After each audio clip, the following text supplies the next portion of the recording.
de cucina di Michelle. Avui no estoy trayendo una receta más fácil y dulce. Está un postre de apple. La receta que está ideal para cubo mucha nan. Ingredientes nan ta apple, margarina liana derriti, papa quaker, carne y suco. Voy a meter apple cortado en dos sin pipita. Ahora está cortada en strips, pero no entero.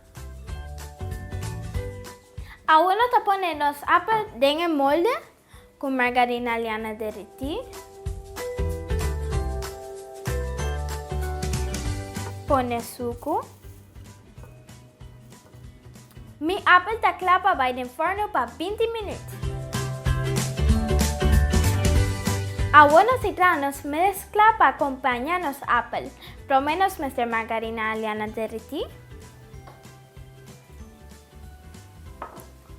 Suco. Papa quaker.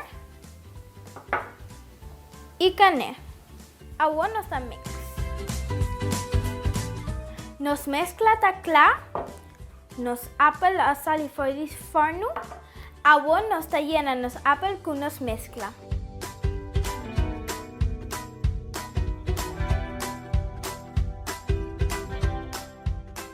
Mañana mi apple y me cubre también.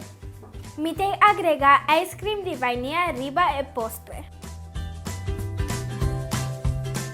Para seguirnos arriba la cocina de Michelle, arriba YouTube. Ahora vamos por ver.